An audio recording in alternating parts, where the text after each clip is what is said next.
오늘 하나님께서 주시는 우리 또 생명의 말씀입니다. 오늘은 우리 지난주 마태복음에 이어서 오늘 마가복음입니다. 우리 마가복음 맨 마지막 장, 맨 마지막 부분에 가서 우리 함께 읽겠습니다. 우리 성경 다 찾으셔서 마가복음 16장 14절부터 20절, 마가복음 맨 마지막에 나오는 내용입니다. 마가복음 16장, Mark chapter 16, verse 14 through 20, 마가복음 16장 14절부터 20절까지 말씀, 우리 다 성경 찾으셔서 우리 함께 같이 읽겠습니다. 우리 큰 소리로 가정에서 하나님의 말씀 선포합니다. 그 후에 11 제자가 음식 먹을 때에 예수께서 그들에게 나타나사 그들의 믿음 없는 것과 마음이 완악한 것을 꾸짖으시니 이는 자기가 살아난 것을 본 자들의 말을 믿지 아니함일러라. 또 이르시되 너희는 온 천하에 다니며 만민에게 복음을 전파하라. 믿고 세례를 받는 사람은 구원을 얻을 것이요 믿지 않는 사람은 정죄를 받으리라. 믿는 자들에게는 이런 표적이 따르리니 곧 그들이 내 이름으로 귀신을 쫓아내며 새 방언을 말하며 뱀을 집어올리며 무슨 독을 마실지라도 해를 받지 아니하며 병든 사람에게 손을 얹은즉 나으리라 하시더라. 주 예수께서 말씀을 마치신 후에 하늘로 올려지사 하나님 우편에 앉으시니라. 제자들이 나가 두루 전파할세 주께서 함께 역사하사 그 따르는 표적으로 말씀을 확실히 증언하시니라. 아멘. 아멘. 저희가 지난주부터 이제 신약으로 넘어와서 사복음서를 이제 매주 한 권씩 함께 살펴보고 있습니다. 지난주에는 우리가 마태복음을, 신약 성경의 첫 번째 성경인 마태복음을 우리 통해서 이제 함께 은혜를 나눴고, 오늘은 이제 두 번째 성경인 이 두 번째 신약 성경이죠. 마가복음을 가지고 우리가 함께 은혜를 나눕니다. 신약은 복음서 4권으로 시작되고, 이 복음서 4권은 성경에서 어떻게 보면 가장 중요한 위치를 차지하고 있는 그 복음의 핵심, 그 예언의 핵심, 약속의 핵심, 계시의 핵심, 바로 예수 그리스도에 대해서 우리에게 가르칩니다. 또 그분이 직접 이 땅에 오셔서 우리에게 주셨던 놀라운 가르침을 세세하게 기록해 놓고 있습니다. 자, 그래서 오늘 우리가 성경을 읽을 때 성경 중에 가장 중요한 성경이 어디에 있습니까? 라고 묻는다면 뭐 하나도 중요하지 않은 성경이 없습니다만 특별히 이 사복음서가 우리들에겐 가장 중요한 성경이 아닐까 그렇게 생각합니다.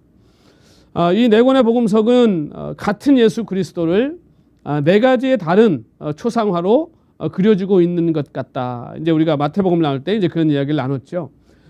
지난주에 우리는 마태복음을 통해서 끊임없이 구약 성경을 통해 그리고 선지자들을 통해서 예언되었던 그분이 누구셨는지, 예수님이 그분과 어떤 관계가 있는지 우리가 그것을 함께 살펴보았고, 특별히 마태복음은 유대인들을 위해서 이제 쓰여진 복음이기 때문에 이 구약 성경이 아주 익숙한 이 유대인들에게는 이 마태복음이 굉장히 강력한 메시아에 대한 선포의 말씀이 될 수밖에 없었겠죠. 자, 그래서 우리가 지난주에는 이 이스라엘 사람들이 기다렸던 메시아, 그들이 생각하는 메시아는 정치적이고 뭔가 이 정말 하늘로부터 오는 기적을 끊임없이 보여달라고 그들이 요구했던 것처럼 로마를 그냥 뒤집어 엎고 정말 이스라엘이라고 하는 나라를 다시 한번 다윗의 왕국같이 아주 영광스러운 글로리어스 컨트리, 네이션, 그거를 만드는 것을 기대하고 있던 그들을 향해서 내가 죽으러 왔다라고 선포하시는 그 충격적인 선포를 우리가 마태복음을 통해서 보았고, 그것을 통해 예수님이 하시고자 하셨던 일이 바로 오늘 저와 여러분과 같은 이 죄인들을 살리시는 그 죽음의 그 그늘로부터 이제 우리를 구원해 내시는 그 놀라운 역사를 위해 주님이 오셨다라고 하는 것을 우리가 지난주에 함께 살펴보았습니다. 마가복음으로 우리가 이제 들어가 보면 사복음서 중에서 복음서마다 가지고 있는 특징이 있죠. 근데 이 마가복음은 굉장히 간결하고 아주 심플하고 그리고 굉장히 프랙티컬합니다. 아주 실질적입니다. 그래서 마가복음은 이 성경을 읽어 나갈 때 크게 어려움이 없습니다. 아주 간결하고 그리고 아주 사실적으로 모든 것들이 묘사되어 있기 때문에 그렇습니다. 그래서 이 다른 복음서와 가장 크게 다른 점은 이 마가복음에는 시작 부분이 거의 생략되어 있다는 것이죠. 그래서 예수님의 탄생이라든지 뭐 이런 부분들이 마가복음에는 거의 생략되어 있어요. 마태복음은 또 누가복음은 예수님의 족보, 또 예수님의 탄생 이런 걸로 이제 이야기가 시작되죠. 요한복음은 심지어 창세기보다 더 그 전으로 돌아가서 말씀을 선포해 버려요. 근데 마가복음은 이제 세례 요한의 사역으로부터 시작됩니다. 그래서 이제 1장 16절에 보면 벌써 거기서 이제 예수님이 제자들을 부르시는 장면이 나와요. 자, 그래서 이 마가복음이 다른 복음서에 비해 가지고 굉장히 이제 속도도 굉장히 빠르고, 그래서 이 마가가 특별히 이제 아주 그 선호했던, 그러니까 마가가 사용하기 아주 좋아했던 단어가 있는데 그게 바로 유투스라고 하는 헬라어입니다. 이게 뭐냐하면 즉이라는 말이에요. 즉시, 곧. 그래서 마가복음을 보면요, 이 즉, 곧 이 말이 굉장히 많이 나옵니다. 그래서 곧 그물을 버려두고 따르니라. 또 곧 부르시니, 곧 안식일의 회당에 들어가 가르치심에. 그러니까 이 마태복음은요 굉장히 빠른 템포로 이게 진행이 되고, 우리가 이제 영화나 드라마 같은 거를 봐도 막 빠른 템포로 이제 진행이 되는 것은 우리가 그냥 시간 가지고 보고 막 빠져들어가죠. 이게 마가복음이 마치 그렇게 우리를 그 예수 그리스도의 이야기로 확 잡아 끌어가는. 그래서 마가복음에 이제 매력이 있죠. 그래서 이 마가복음의 특징 중에 또 하나가 있다면 예수님의 가르침이 다른 사복음서에 비해서는 그 내용이 적다는 거예요. 그래서 누가복음 같은 경우에는 보면은 이제 예수님의 비유가 25개 나오고, 마태복음에는 20개가 나옵니다. 그런데 이 마가복음에는 예수님의 어떤 그 비유의 말씀이 다 해야 7개입니다. 그러니까 이 누가복음과 마태복음에 비하면 굉장히 적은 비유의 말씀이 나와요.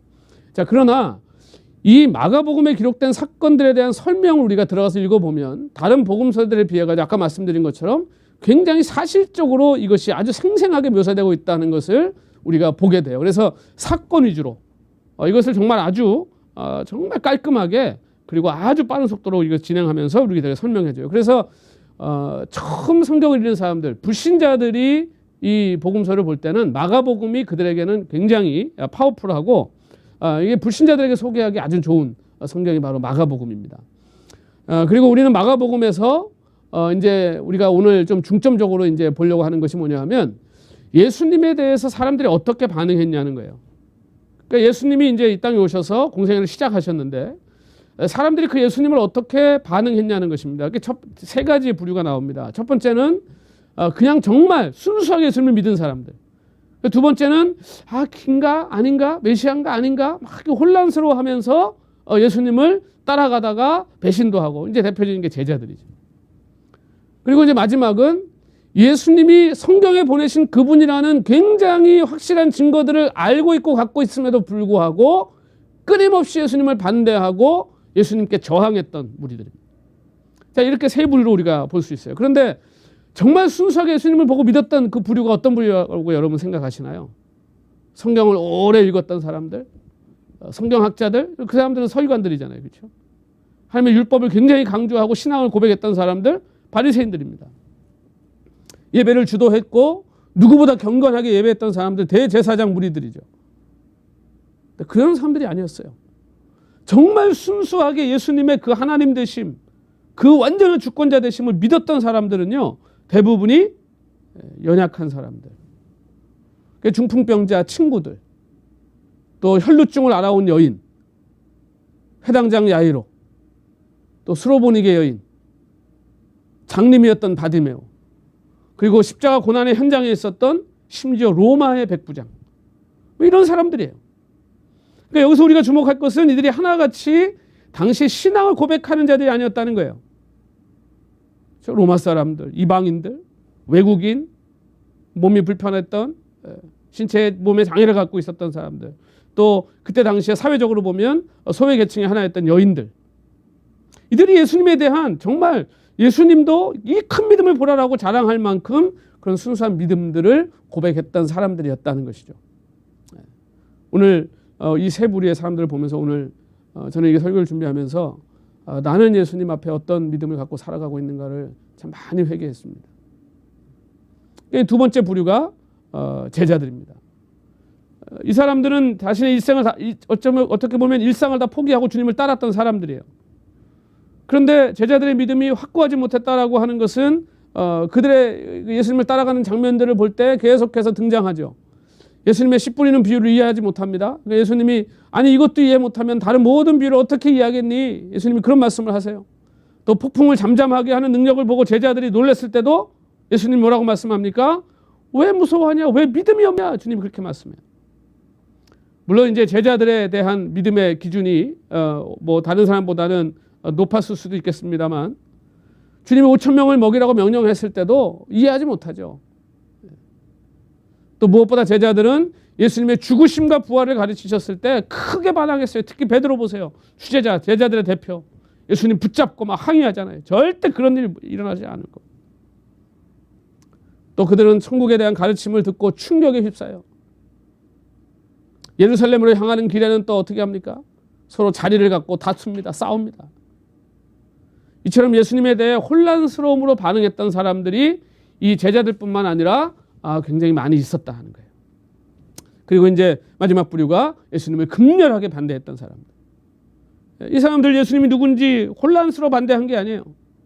이 사람들은 성경을 아주 잘 알고 있었습니다. 베들레헴에서 메시아가 태어날 것을 알고 있었고 그리고 심지어 사흘 만에 그분이 살아날 거라는 것도 알고 있었어요. 그러니까 이게 놀라운 일입니다. 그런데도 이들은 계속해서 예수님을 죽이려고 하는 음모를 멈추지 않아요. 예수님께서 당신의 죄를 사할 수 있는 권세가 있는 분으로 또 이스라엘 민족의 신랑으로 그리고 안식일 주인으로 예수님이 그걸 선언하셨어요. 그런데 이 모든 일은 하나님께 속한 일이었어요. 그래서 이 사람들이 예수님을 어떻게 합니까? 신성모독했다고 비난하고 자, 신성모독을 했으면 종교법으로 예수님을 처리해야 되는데 로마 데려가 가지고 그 로마의 법에 의해 가지고 예수님 십자가에 못 박게 하는. 그래서 이들이 늘 예수님을 그냥 어떻게 해서든지 넘어뜨리려고 정말 가진 애를 쓰죠. 예수님의 가족들은 심지어 예수님이 미쳤다고 예수님을 잡으러 왔고 서기관들은 귀신 들렸다고까지 예수님을 폄하하고 가라사인들은 예수님께서 귀신을 내쫓는 기적을 행하시는 걸 보고 어떻게 해요? 겁을 먹고 예수님을 제발 떠나달라고 우리에게서 떠나라고. 여러분 예수님께서 예루살렘에 입성하셨을 때 대제사장, 서기관들, 바리새인, 심지어 헤롯 당까지 이 사람들이 원래 예수님 오기 전에는요 자기들끼리 권력 다툼하던 사람들이에요. 친할 수가 없는 사람들입니다. 그런데 예수님을 공공의 적으로 삼고 갑자기 한마음이 돼가지고 예수님을 어떻게든 그냥 잡아주기 힘을 합칩니다. 그런데 예수님께서 12장에서 포도원 농부의 비유를 주시죠. 주인이 아들을 보낸다 어떻게 했어요? 때리고 그리고 결국 죽이죠. 여러분 이 서기관들 바리새인들이요 머리가 나쁜 사람들이 아니에요. 그래서 이들이 그 비유를 듣고 뭐라고 반응해요? 그들이 예수의 이 비유가 자기들을 가리켜 말씀하신 줄 알고 잡고자 하되 그 자기를 가리켜서 한 얘기라는 걸 알고 있는 거예요. 그러면 회개를 하든지 마음을 돌이켜야 되는데 그게 아니라 예수님을 잡으려고. 그런데 무리들이 예수님을 쫓으니까 무리들이 두려워서 그냥 두고 가죠. 근데 예수님을 올가매 얻으려고 하는 이 노력을 끝이지 않습니다. 그래서 이번에는 헤롯 땅 서기관 보내가지고 또 이 바리새인과 이 헤롯 땅을 보내가지고 아주 예수님을 또 올가매려고 또 아주 못된 질문을 하죠. 황제한테 세금 내는 게 맞습니까? 하나님한테 헌금 내는 게 맞습니까? 이렇게 묻는 거예요. 지금 세금 내라 그러면 이 민족의 반역자가 되는 거고요. 하나님께 내라 그러면 이제 로마의 반역자가 되는 거예요. 어떻게든 걸리게 되죠. 근데 예수님이 어떻게 하셨어요? 동전 가져와봐. 그 동전 안에 누가 있냐? 이 그림이 가이사입니다. 그래서 로마의 황제를 부르는 게 가이사잖아요. 그러니까 가이사의 것은 가이사에게 주고 하나님의 것은 하나님께 드려라. 여러분 예수님을 감히 누가 넘어뜨릴 수 있겠어요? 예수님의 그 지혜를 누가 이길 수 있겠어요? 그럼에도 불구하고 예수님에 대한 공격을 멈추질 않아요. 예수님 앞에 나갈 때마다 그렇게 무안을 당하고 그렇게 예수님께 책망을 들으면서도요 끊임없이 자기들의 악을 드러냅니다. 결국은 어떻게 합니까? 심지어 제자 중에 하나였던 가룟 유다까지 포섭을 해가지고 예수님을 배신하고 예수님을 팔아버리고 예수님을 아주 불법적으로 체포하고 불법적으로 재판하고 불법적으로 사형 선고를 내려버려요. 이게 다 불법이었어요. 법대로 된 것이 하나도 없어요. 그런데 그때 예수님의 다른 제자들은 어땠습니까? 예수님을 죽음에 내버려두고 다 뿔뿔이 흩어져 버립니다. 하지만 주님은 이 모든 일의 과정과 결과를 다 알고 계셨어요. 그걸 위해서 오셨어요. 그래서 주님이 이것이 정말 하나님의 때에 이루어질 수 있도록 그 주님께서 완벽하게 순종하세요. 처음에 예수님이 기적을 행할 때 그 무리들로부터의 관심을 주님께서 받지 않으려고 어떻게 해요? 이야기하지 마라. 당신의 때가 올 때까지 예수님은 기다리시는 거예요. 여러분, 예수님께서 이렇게 큰 반대와 공격을 받으셔야 했던 근본적인 이유가 무엇이었을까요? 근본적인 이유가 뭐였을까요? 아까 바리새인들 서기관들은 이 성경을 잘 알고 있어서 베들레헴에서 날 것도 알고 3일 만에 살아나실 것도 알고 다 알고 있었다 그랬죠. 근데 문제가 있습니다. 성경을 학문적으로 문자적으로 알았지 예수님을 모르는 거예요. 그 예수님을 모르니까 이런 짓을 하는 거죠. 여러분, 오늘 우리가 성경을 아무리 알고 우리가 아무리 신학이 우리 안에 정립되어 있고 우리가 아무리 오랜 시간 무슨 성경을 연구했어도요, 예수님을 알지 못한다면, 그 예수님을 우리가 인격적으로 만나지 못했다면 그것처럼 여러분 무섭고 안타까운 일은 없는 줄 믿습니다. 예수님을 알아야 돼요. 이제 예수님을 모르니까, 예수님이 누구신지 참되고 바르게 알지 못하니까 그 이들이 어떻게 해요? 예수님을 죽이려고 드는 거예요. 그렇다면 여러분, 우리는 그 바른 가르침을 어디서 배울 수 있습니까? 예수님이 누군지를 어떻게 알 수 있겠어요? 그래서 이 복음서가 중요한 거예요. 그럼 이 마태복음은 예수님을 누구라고 가르치고 있습니까? 지금 어떤 초상화를 우리에게 그려주고 있습니까? 사복음서에서 예수님은 정말 많은 가르침을 주셨어요.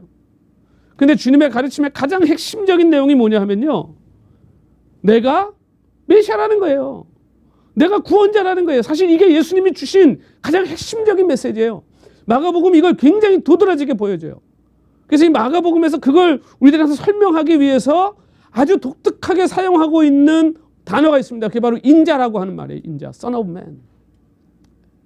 이 인자라고 하는 말을 마가가 아주 의도적으로 쓰고 있어요. 그래서 우리는 그 인자 그러면 사람 아니야, 사람? 예수님의 어떤 인성, 사람됨을 가리키려는 거 아니야? 이제 그렇게 우리가 생각할 수 있습니다만, 인자라고 하는 이 말에는 굉장히 특별한 의미가 담겨져 있어요. 예수님은 나라는 말, I라고 하는 말을 사용해야 되는 자리에다가 인자라고 하는 말을 자꾸 갖다 넣으세요. 그 왜 그랬을까요? 이 인자라고 하는 말처럼 예수님의 메시아됨을 완벽하게 설명하는 그런 단어가 없다는 거예요. 예수님은 진실로 완전한 인간이셨죠. 그러나 어떤 인간 이상의 특별한 권위를 가지고 계시는 예수님은 하나님이셨어요.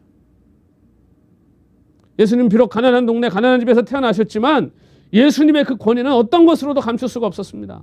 예수님 말구에 태어나셨지만 저 이방의 최고의 그 지혜자들이 와서 어떻게 해요? 예수님을 경배하잖아요. 그 예수님의 권위 앞에 이 세상에서 최고의 지혜를 가진 자들이 와서 예수님 앞에 경배. 이게 뭘 의미하겠어요? 지혜의 왕이에요. 최고의 지혜자들이 무릎 꿇고 엎드렸어요. 그분 앞에. 그것도 그 아기 앞에. 지혜의 왕이라는 거예요. 예수님은 입을 열어 가르치셨을 때 모든 사람들이 그 권위에 놀랍니다. 1장 22절에도 뭐라고 말씀합니까? 뭇사람이 그의 교훈에 놀라니 이는 그가 가르치시는 것이 권위 있는 자와 같고 서기관들과 같지 아니함일러라. 여러분, 이분은 귀신도 순종할 수밖에 없는 권위를 갖고 계셨어요. 귀신도 순종할 수밖에. 심지어 제사함의 권세를 가졌어요. 안식일의 주인이 되는 권세까지 갖고 계셨어요. 근데 주님은 그 놀라운 권세를 가지고 뭘 하셨습니까? 여러분, 우리 같으면 권세가 있으면 뭐 하겠어요? 사람들을 굴림하고, 그렇죠? 그 권세를 가지고 어떻게든 사람들을 매니플레이트하고. 근데 예수님, 우리가 지난주에 봤지만 예수님은 섬기러 오셨다. 그 권세를 가지고, 그 권위를 가지고 주님은 사람들이 굴림하지 않고 오히려 죄인들과 함께 계시고 그 죄인들의 죄의 문제를 해결하시고 그들을 위해 대신 죽으시고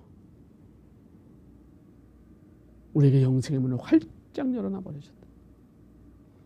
8장 31절에서 예수님은 인자가 많은 고난을 받고 장로들과 대제사장들과 서기관들에게 버림받아 죽임을 당하고 사흘 만에 살아나야 할 것을 제자들에게 말씀하세요.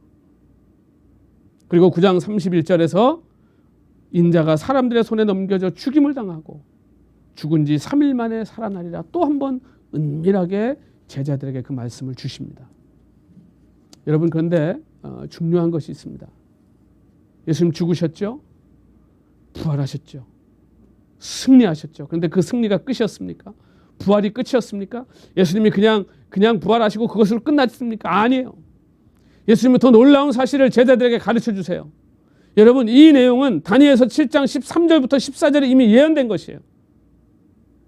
내가 또 밤 환상 중에 보니 인자 같은 이가 하늘 구름을 타고 와서 옛적부터 항상 계신 이에게 나아가 그 앞으로 인도되매 그에게 권세와 영광과 나라를 주고 모든 백성과 나라들과 다른 언어를 말하는 모든 자들이 그를 섬기게 하였으니 그의 권세는 소멸되지 않는 영원한 권세요 그의 나라는 멸망하지 아니할 것이니라. 아멘. 이건 지금 부활 이유를 가리키는 거예요. 예수님의 그 영광, 큰 영광으로. 여러분, 주님은 다니엘이 본 바로 인자 같은 분, 그분이 나다라고 말씀하고 있는. 주님은 8장 38절에서 누구든지 음란하고 죄 많은 세대에서 나와 내 말을 부끄러워하면 인자도 아버지의 영광으로 거룩한 천사들과 함께 올 때에 그 사람을 부끄러워할 것이라고 말씀하셨어요. 여기 보세요. 나와 내 말을 부끄러워하면 인자도 아버지의 영광으로 거룩한 천사들과 함께 올 때, 이게 무슨 말입니까? 나와 내 말을 부끄러워하면 내가 아버지의 영광으로 다시 올 때 그 말씀을 하는 거예요. 그 인자. 또 13장 16절에서도 인자가 구름 타고 큰 권능과 영광으로 오는 것을 사람들이 보게 될 것이다. 그렇게 말씀. 여러분, 결과적으로 주님의 말씀은 예수님이 메시아다라고 하는 말씀이에요. 구원자다. 결정적으로 주님은 네가 메시아냐라고 묻는 대제사장 앞에서요. 14장 62절에 이렇게 대답하십니다. 내가 그니라. 맞다는 거잖아요. 내가 메시아야? 라고 말씀하는 거예요. 그러고 나서 곧 이렇게 말씀해요. 인자가 권능자의 우편에 앉은 것과 하늘 구름을 타고 오는 것을 너희가 보리라. 아멘. 아멘. 여러분, 마가복음에서 우리는 예수님이 누구신지 더 선명하게 알았어요. 그분은 다윗보다 크신 자손입니다. 그분은 고난받는 종이며 심판하러 다시 오실 분입니다. 이것이 예수님에 대한 마가복음의 가르침입니다. 하나님이 육체를 입고 오셔서 멸시받았고 앞으로 심판하러 다시 오실 왕이십니다. 할렐루야. 이제 문제는 이 예수님과 우리의 관계입니다. 마가복음 이렇게 시작되죠. 하나님의 아들 예수 그리스도의 복음의 시작이라. 복음은 기쁜 소식이라는 말이에요. 여러분, 예수님의 소식이 왜 우리에게 기쁜 소식입니까? 여러분, 예수님이 여러분에게 왜 기쁜 소식입니까? 우리는 지난주에 마태복음을 통해서 예수님이 왜 이 땅에 오셔야 했는지 그 이유를 분명하게 알았어요. 예수님은 섬김을 받으러 오신 것이 아니라 섬기러 오셨습니다. 예수님이 그 섬기러 오셨다. 그 섬김이 뭡니까? 그냥 발 한번 닦아주는 거예요? 아니에요. 예수님은 찢기고 맞고 피 흘리고 그 모든 수치와 수욕을 우리를 대신해서 담당하셨어요. 그게 바로 섬김이에요. 예수님이 우리를 섬기신 내용이 바로 그거예요. 우리 대신 죽으신 거였어요. 그것도 죄인으로, 죄가 없으신 분이. 그분은 스스로 제물이 되셔서 우리의 모든 죄와 허물을 다 담당하고 덮어주신 거예요. 주님은 자기 목숨을 대속물로 주기 위해 그 섬김을 위해 이 땅에 오신 거예요. 여러분, 어떻게 이게 우리에게 기쁨의 소식이 되지 않을 수 있겠어요?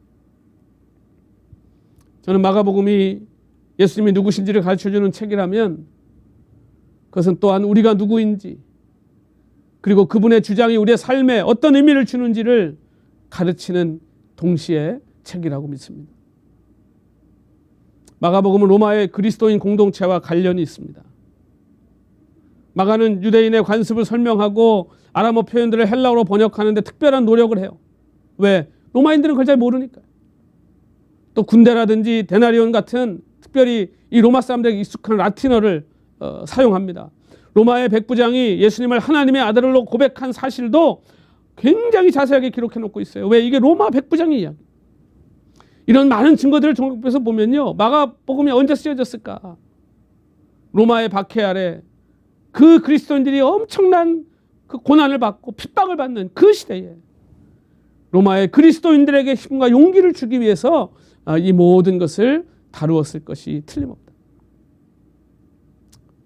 그리고 마가복음 당시 그 고난받는 자들의 목사였던 이 베드로가 박해를 받아서 순교한 시기에 기록된 것으로 볼 수 있어요. 여러분, 베드로는 가이사랴 빌립보에서 제자들 가운데 처음으로 예수님이 그리스도시라고, 메시아라고 고백했던 자입니다. 그렇죠? 그런데 하나님의 아들이라고 고백했던 그가 곧이어서 뭐라고 그래요? 예수님이 이제 죽으실 거라고 말하니까 그걸 강력하게 예수님 붙들고 항의했던 제자예요. 예수님의 계획을 자기가 스스로 바꾸겠다고 스승을 가르치려고 했던 사람이 교만했죠. 예수님이 제자들에게 그들이 다 당신을 버릴 것이라고 했을 때 어떻게 했어요? 나는 절대로 예수님 버리지 않는다. 다 버려도 나는 안 그럴 거다. 무리를 걷다가 다시 빠져서 허우적거린 일, 칼을 꺼내가지고 예수님을 체포하러 온 사람의 귀를 잘라버린 일, 예수님을 모른다고 부인했던 일. 여러분, 얼핏 보면 베드로나 가룟 유다나 다를 게 없어 보여요. 그런데 14장 71절에 보면 주목할 만한 말씀이 기록되어 있습니다. 저는 이 말씀을 보고 가슴에 크게 꽂힌 것이 있었어요. 거기에 그렇게 기록되어 있어요. 그 일을 생각하고 울었더라. 그 일을 생각하고 울었더라. 실수가 많은 사람이었어요. 예수님 앞에 죄를 많이 지었어요. 예수님을 배신까지 해버렸어요. 그런데 그 일을 생각하고 어떻게 했다고요? 그 일을 생각하고 울었다. 이 눈물 속에 저는 베드로의 간절한 소원이 담겨져 있었을 것이라고 믿습니다. 참된 회개는 우리의 죄의 무게와 함께 우리에게 정말 무엇이 가장 필요한지를 깨닫게 해주는 힘이 있어요. 여러분, 회개의 눈물은요, 정말 힘이 있어요. 우리를 변화시키는 힘이 있어요. 이 참회의 눈물이 진정 거룩한 눈물이라면, 거룩한 슬픔이라면 반드시 변화가 찾아오게 되어 있습니다. 확실합니다. 베드로는 교만한 배반자였어요. 그러나 그가 이 눈물을 흘리고 나서 베드로는 변했습니다. 교회 역사에 따르면 베드로는 교만한 배반자에서 신실한 목회자로 변화됐고, 그가 로마 거리를 십자가를 지고 그가 걸으면서 그리스도를 따랐다, 그렇게 전해져요. 우리가 잘 아는 것처럼 베드로는 십자가를 예수님처럼 지지도 않고 거꾸로 매달려 죽었다, 그렇게 전해도 내려옵니다. 어떻게 가능할까요? 베드로는 주님이 누구신지를 확실하게 알았기 때문에, 신실한 주님의 종으로 끝까지 그분의 길을 따라갔던 베드로의 이 참 변화된 삶이 여러분, 이 눈물에서, 이 통곡에서 시작되었음을 우리는 꼭 기억해야 할 것입니다.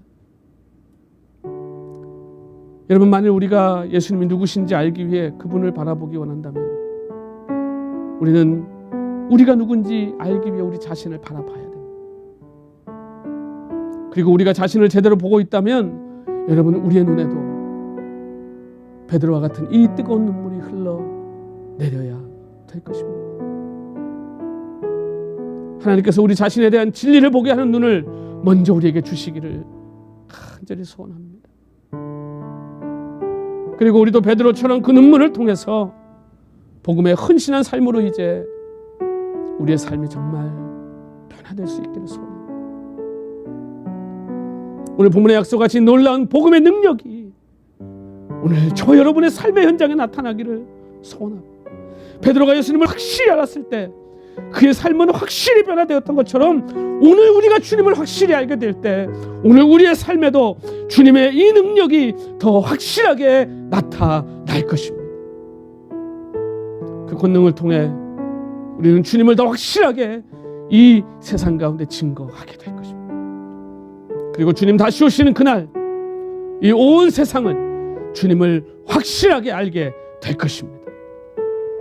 그날까지 여러분, 오늘 우리의 삶의 현장에서 우리 정말 그분을 더 확실하게, 더 정말 확고하게 우리 믿고 그리고 전하는 그분이 확실히 우리의 삶을 통해 나타나는 그런 오늘 저와 여러분의 삶이 꼭 되시기를 소원하고, 이제 장차 나팔 불며 구름 타고 오신 이 세상의 모든 권세를 멸하러 오신 그분을 기억하고 오늘 그분께 우리 더 우리의 관심과 우리의 사랑과 우리의 순종을 드리는 오늘 저와 여러분 꼭 되시기를 우리 주님 이름으로 축원합니다.